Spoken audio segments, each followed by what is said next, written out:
नमस्कार प्रेक्षकांनो, या मालिकेच्या आजच्या जबरदस्त भागामध्ये आपलं स्वागत आहे. आणि त्यामध्ये अंशुमन अर्पिता बेडरूममध्ये आता मलिका येण्याची वाट बघत असतात आणि तेवढ्यात पाय आपटत मलिका तिथे येते. तर अर्पिता अंशुमन म्हणतात, काय झालं मम्मा, आनंदने ऑफर स्वीकारली का?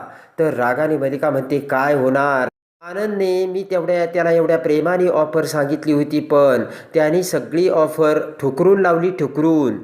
आता मल्लिका म्हणते की मी त्याला महिन्याला 10 लाख रुपयाची ऑफर केली होती, तरीसुद्धा मला तो नाही म्हणाला. अंशुमन म्हणतो, त्याची एवढी हिंमत, ती डंबडीचा नोकर कुठला, त्याला त्याची एवढी मिजास, असे अंशुमन बोलताच मल्लिका म्हणते की त्याला ना पैशापेक्षा समरचं प्रेम प्यारं आहे. आणि इकडे आता मल्लिका म्हणते की मी पण बघते आता ती कशी पैसे जिंकते ते. विचार करत आता अंशुमन म्हणतो की मम्मा, जर तो ऐकत नसेल तर माझ्या डोक्यात एक प्लान आहे, आणि त्याला कसं ना बाटलीत उतरायचं नाही, मला माहिती. मल्लिका म्हणते, हे बघ अंशुमन, आता तुला जे काही करायचं ते सावधगिरीने आणि काळजीने कर, कारण तुझं नाव यामध्ये कुठेच आलं नाही पाहिजे. एक तर समर तुझ्यावर भडकलेला आहे, कळलं ना तुला? आणि ताबडतोब आता अंशुमन त्याच्या माणसाला, म्हणजे त्याच्या गुंडाला आणि शेळके मॅनेजरला फोन लावतो. इकडे रस्त्याने आता आनंद त्या हॉटेलमधून खाली जाऊ लागतो आणि आनंद विचार करतो की हे काही चांगलं लक्षण नाही. मल्लिका काकूने मला एवढी मोठी ऑफर दिली ना, काहीतरी नक्कीच गडबड आहे आणि मला आता हे स्वानंदीच्या कानावर घालायलाच हवं, असा विचार करून आनंद आता त्याचा फोन हातात घेतो. आणि आनंद आता स्वानंदीला फोन लावू लागताच पाठीमागून त्या गुंडांची गाडी तिथे येते. गाडीतून उड्या मारत ते गुंड आता आनंदच्या तोंडाला रुमाल लावतात आणि आनंद बेशुद्ध पडतो. आणि त्याच वेळेला आनंदला आता ते कारमध्ये बसवून गुंड तिथून घेऊन जातात. इकडे निकिता आणि स्वानंदी आता रस्त्याने जात असतात, बोलत असतात. निकिता म्हणते की आनंदसाठी ना मला एखादं जर गिफ्ट घ्यायचं म्हटलं ना, मला शॉकच बसतो. स्वानंदी म्हणते, का गं? स्वानंदी म्हणते की त्याची चॉईस तर छानच आहे, ही काय ही माझ्यासमोर. तर निकिता खुशी होते. हसतच निकिता म्हणते की त्याला जर मी सांगितलं ना गिफ्ट चॉईस करायला तू आली होतीस, तर त्याला हे गिफ्ट नक्की आवडेल बरं का. तेवढ्यात आता स्वानंदीला फोन येतो. स्वानंदी निकिताला म्हणते की मला फोन आलाय, आणि बोलण्यासाठी स्वानंदी बाजूला जाते. निकिता म्हणते, मी सुद्धा आनंदला फोन लावते. तर आता निकिता आनंदला फोन लावते, पण आनंदचा फोन स्विच ऑफ येतो. आणि कारण त्याच गाडीतून गुंडांच्या आता आनंदच्या डोक्यावरती काळा कपडा घालून आनंदला घेऊन जात असतात. निकिता दोनदा फोन लावते, पण दोनदा फोन लागत नाही. आणि लगेच आता स्वानंदी तिचं बोलणं आटपून निकितासमोर येते आणि म्हणते, काय झालं? निकिता विचार करत म्हणतं, स्वानंदी, अगं आनंदचा फोन स्विच ऑफ येतोय. स्वानंदी म्हणते, अजूनही? तर निकिता म्हणते, हो, सकाळीही तो माझं कॉल रिसीव करत नव्हता, पण आता तर त्याचा मोबाईल स्विच ऑफ येतोय, असे निकिता सांगते. आणि आमचं बोलणं होत नाही, असं कधीच नाही होत स्वानंदी, असे निकिता सांगते. इकडे आता रोहन हा घरामध्ये असताना शॉपिंग करून कपड्यांच्या बॅग घेऊन आदिरा तिथे येते. आणि रोहनला हॅलो करत आता रोहनकडे बघते. तर आदिराला बघून रोहन आता खुश होतो आणि म्हणतो की आदिरा, अगं तू इथे? आणि पटकन आदिरा रोहनला मिठी मारते आणि म्हणते की तुझ्यासाठी एक सरप्राईज आणलंय. आनंद म्हणतो की आता काय? तर आदिरा म्हणते, बघ ना, उघडून बघ. आदिरा म्हणते, अरे वेड्या, व्हॅलेंटाईन डे आला, आणि व्हॅलेंटाईन डेचा हा वीक ना आपण अगदी ग्रँड सेलिब्रेट करणार आहोत बरं का. आदिरा म्हणते, हे गिफ्ट सुद्धा एवढे साधेसुधे नाही, तर एकदम ग्रँड असणार आहेत रो. आणि त्यातील एक गिफ्ट काढून आता आदिरा ही रोहनच्या हातात ठेवते आणि म्हणते की हे सगळे गिफ्ट आपल्या रिलेशनशिपबद्दल आहेत. आता रोहन ते गिफ्ट उघडून बघतो, आणि ते सुंदर गिफ्ट बघून रोहन जाम खुश होतो. आणि लगेच आता आदिरा म्हणते की शट ऑफ रोहन, काहीच बोलायचं नाही. रोहन म्हणतो, काय आदिरा, याची सगळ्यांची काय गरज होती? आदिरा म्हणते, एक शब्दही बोलू नकोस रो, तुला हे सगळे गिफ्ट घ्यावे लागतील. आणि पटकन आता आदिरा ही रोहनच्या गळ्यात हात घालून मिठीत येते. तर पाठीमागून आता तेवढ्यात मंदाकिनी तिथे येते. त्यांच्याकडे बघत मंदाकिनी म्हणते, अरे देवा, सगळ्यांना सुखी ठेव बरं का, आणि देवाच्या पाया पडते. आणि मंदाकिनी म्हणते की आदिरा, अगं कधी आलीस ग? किती वेळा सांगितलं, दरवाजे उघडे असतात, खिडक्या उभ्या असतात, सगळ्यांच्या समोर असं करू नका. रोहन आदिरा आता बाजूला होतात. आणि आता त्या वस्तू बघून, ते गिफ्ट बघून मंदाकिनी म्हणते, हे काय, हे सगळं काय आणलंय तुम्ही? हाय करत हसतच आता आदिरा म्हणते की आई, हाय, कशा आहात तुम्ही? तर मंदाकिनी हाय करत म्हणते, मी छान आहे. आणि आता मंदाकिनी म्हणते, हे काय आहे? आता आदिरा म्हणते, हे व्हॅलेंटाईन गिफ्ट आहे. हसतच मंदाकिनी म्हणते, अरे वा, सगळ्यांसाठी आणलेत? आदिरा म्हणते की हे व्हॅलेंटाईन गिफ्ट आहेत, आणि ते मी माझ्या रोसाठी आणलेत. आता मंदाकिनी म्हणते एवढे सगळे गिफ्ट, अगं आदिरा या गिफ्टमध्ये महिन्याभराचा किराणा आला असता. तेवढ्यात आता आदिरा म्हणते की आई तुम्ही हे व्हॅलेंटाईन गिफ्ट आहेत आणि याची कंपॅरिझन तुम्ही किराण्याबरोबर का करता? नाही नाही, किराणा चांगलाच असतो. तर आता मंदाकिनी म्हणते की तसं नाही मला म्हणायचं. आदिरा म्हणते हे बघा आई, मी आता भांडणाच्या मूडमध्ये नाही आहे, माझा मूड चांगला आहे, तेव्हा तुम्ही प्लीज आता मला याविषयी बोलू नका. आणि आता मंदाकिनी म्हणते की मला काय म्हणायचं, एवढे गिफ्ट कशाला आणले, आपल्याकडे तर भरपूर गिफ्ट आहेत ना. आणि आदिरा म्हणते की माझ्या रोसाठी हे मी स्पेशल आणलेत, कारण जेव्हा माझा रो मला मिस करेल तेव्हा त्याला मी हक करायला आणलेत. मंदाकिनी म्हणते आदिरा तू तुमचं आमचं का बोलायला लागली, मी बोलले का असं? मंदाकिनी म्हणते की अगं मी तुला आपलं मानलंय ना. मंदाकिनी म्हणते मग मला का आता परक मानतेस? हा, आणि लगेच आता आदिरा म्हणते की रोह अगं अरे तू ऐक बरं, तू हे सगळे गिफ्ट एकदा पुन्हा एकदा तुझ्या रूममध्ये नेऊन बघ आणि मी येते नंतर, असे म्हणत आदिरा निघून जाते. जाता क्षणी इकडे आता रोहन मंदाकिनीला म्हणतो की का आई सतत तिला बोलत असते, अगं तिचं हे काम नाही आहे किराण्या बिराण्याचं, तू का त्याचं नाव काढतेस? आणि ते सगळे गिफ्ट घेऊन रोहनही तेथून निघून जातो. इकडे आता ते गुंड आनंदला धरून एका रूममध्ये घेऊन येतात आणि बांधून ठेवतात. त्यानंतर आता तो एक गुंड मोबाईल घेऊन अंशुमनला फोन करतो आणि म्हणतो हा सर काम झालंय. इकडे आता निकिता ही स्वानंदीला सांगत असते की स्वानंदी अगं आजपर्यंत आनंद माझ्याशी फोनवर बोलला नाही, असं कधीच नाही झालं ग. निकिता म्हणते की आमचं किती जरी भांडण झालं तरी तो माझ्याशी असं कधीच वागत नाही आणि त्याच्या मोबाईलची बॅटरी जरी लो झाली तर अगोदर मला तो फोन करून सांगतो गज नंदू. निकिता म्हणते खरं तर माझंच चुकलं, मी सकाळी त्याच्याशी खूप भांडले आणि भांडायला नको होतं. स्वानंदी म्हणते की हे बघ निकिता, काहीतरी वेगळं कारण असेल, तू फालतू गैरसमज करू नकोस. आता स्वानंदी समरला फोन लावते. समर ऑफिसमध्ये असतो. स्वानंदी म्हणते की आनंद दादा आलेत का, आहेत का तिथे? समर म्हणतो की नाही, दुपारीच तो बाहेर गेला. का बरं? तर स्वानंदी म्हणते काही नाही. तेव्हा आता स्वानंदी म्हणते की निकिता ताई विचारत होत्या. तेव्हा आता समर म्हणतो की अच्छा ठीक आहे, तो आला की मी त्यांना सांगतो. तर आता स्वानंदी म्हणते की प्लीज सांगा बरं का. तर तेव्हा समर म्हणतो काय झालं, काही टेन्शन आहे का? आणि समर म्हणतो की म्हणजे त्यांचं भांडणं झालं की काय नेहमीसारखं? स्वानंदी म्हणते असंच काहीतरी आहे.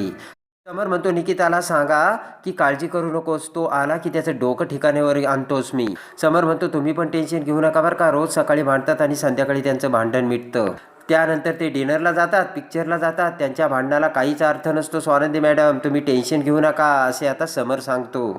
स्वानंदी म्हणते ठीक आहे, बरं मला कळवा. आता अंशुमन त्या गुंडाला बोलावतो आणि त्याच्या हातात रिझायनेशन लेटर देत म्हणतो या कागदावर ना त्याच्या साईन घ्यायच्या, कळलं का? शेळके मॅनेजर पेन देऊन तो कागद देऊन त्या गुंडाला म्हणतो की निघा आता, आणि तो गुंड तेथून निघून जातो. आणि तो गुंड जाताच इकडे अंशुमन म्हणतो की या गुंडावर जास्त विश्वास ठेवू नका, चारही बाजूने त्यांच्यावर लक्ष ठेवा. शेळके म्हणतो हो. आणि इकडे आता आनंदला ज्या खोलीमध्ये बांधून ठेवलेलं असतं, तो आनंद तिथे एकटाच असताना आनंद आता शुद्धीवर येतो, हातपाय हलू लागतो आणि म्हणतो अरे कोण आहे, सोडा मला, आणि इथे का बांधून ठेवलंय असं? आणि पटकन आता आनंद आता त्याचे हातपाय सोडतो. हातपाय सोडता क्षणी आता आनंद त्याच्या शूजमधून लपवलेला मोबाईल बाहेर काढतो, पण आता तिथे रेंज नसते आणि पटकन आनंद उठून उभा राहतो आणि खिडकीच्या शेजारी येतो. आता आनंद फोन डायल करून फोन लावू लागतो, पण आता पुन्हा मग आनंदचा फोन लागत नसतो. आणि पटकन आता कोणीतरी येण्याची आनंदला आता चाहूल लागते आणि पुन्हा आनंद त्याचे हातपाय बांधून खुर्चीवर बसतो. तेवढ्यात दरवाजा उघडून तो गुंड आता तिथे येतो. आता ते तीन गुंड तिथे येताच एक गुंड त्याच्याकडे बघतो आणि म्हणतो याची दोरी बिरी सुटली का रे? तर दुसरा गुंड म्हणतो की जाम दाबून बांधली, सुटणार नाही ती अशी. आणि तो गुंड आता आनंदच्या चेहऱ्यावर पाणी मारतो. आणि आता आनंद शुद्धीवर येताच तो गुंड खुर्ची टाकून आनंद समोर बसतो आणि तो कागद पुढे करत म्हणतो या पेपरवर जे लिहिलंय ना ते स्वतःच्या अक्षरात दुसऱ्या पेपरवर लिही. आनंद म्हणतो हे काय आहे? तर तो गुंड म्हणतो जास्त विचारपूस करू नकोस. आणि आता तो कागद वाचताच आनंद म्हणतो हे रिजिग्नेशन आहे, तर मी असं काही लिहिणार नाही. आणि लगेच आता आनंद कागद फेकून देतो आणि म्हणतो मी असं काहीच करणार नाही. तर तो गुंड जोराने आनंदच्या कानाखाली मारतो. आणि आता तो गुंड रागाने आनंदकडे बघताच आनंद म्हणतो की तुला कळत नाही, तू कुणावर हात उचलतोस, मी हे लिहिणार नाही. आता तो दुसरा गुंड आनंदचे केस ओढतो आणि म्हणतो की लई डेअरिंग करतो रे, आमच्यासमोर शहाणपणा नाही करायचा. आणि ते गुंड आता बाहेर निघून जातात. तर पटकन आनंद आता त्याची पुन्हा दोरी सोडतो आणि बुटातून मोबाईल काढतो आणि पुन्हा खिडकीपाशी जाऊन आता आनंद फोन लावतो आणि पुन्हा आता आनंदचा फोन लागत नसतो. आनंद आता समरला फोन लावतो पण समरचाही फोन लागत नाही. आणि लगेच आता स्वानंदी निकिता जात असतात. तर आनंदचा फोन येतो आणि लगेच निकिता म्हणते की आनंदचा फोन आहे वेगळ्या नवीन नंबरवरून. तर लगेच आता निकिता फोन उचलत आता आनंदला बोलू लागते आणि म्हणते काय रे वेडा आहेस का. आणि निकिता म्हणते की भांडण झाला म्हणून चिडलाय का. निकिता आता बोलणं थांबवतच नसते. निकिता म्हणते या नंबरवरून का कॉल केलायस आणि तुझा नंबर तू स्विच ऑफ केला ना, माहिती आहे मला, मी सकाळपासून फोन ट्राय करते. आता निकिता म्हणते पण तुला बॅटरी चार्ज ठेवता येत नाही का. निकिता आता बोलणंच थांबवत नसते. आणि लगेच आता स्वानंदी म्हणते की आनंद दादा तुम्ही वेगळ्या नंबरवरून का फोन केला आहे, माझ्याशी बोला. तर आनंद म्हणतो ऐका मला कोणत्या तरी लोकांनी किडनॅप केलं आहे आणि मी मीटिंगसाठी गेलो होतो पण त्याच वेळेस मला किडनॅप केलं. फार विचित्र लोक आहेत, कोण आहेत मला माहिती नाही, पण मला या शहराबाहेर त्यांनी नेलं नाही आहे अजून. तर स्वानंदी म्हणते की तुम्हाला काही लोकेशन वगैरे कळतंय का. स्वानंदी म्हणते एखादी खून वगैरे सांगता येईल का. आनंद म्हणतो की मला काळं कापड तोंडावर टाकून आणलं गेलंय, मला काहीच कळत नाहीये. आनंद म्हणतो आजूबाजूला कशाचे तरी आवाज येत आहेत पण कशाचे आहेत ते सुद्धा सांगता येत नाही. आणि लगेच आता आनंदकडे मोबाईल असतो. स्वानंदी म्हणते एक काम करा ना तुम्ही पटकन मला लोकेशन पाठवा ना. आणि आता आनंद म्हणतो इथे एवढी रेंज नाही आहे. तर स्वानंदी म्हणते कुठे काहीतरी दिसतंय का. आणि आनंद आता खिडकीतून बाहेर बघतो तर बॉम्बे नावाची एक पाटी समोर पडलेली असते.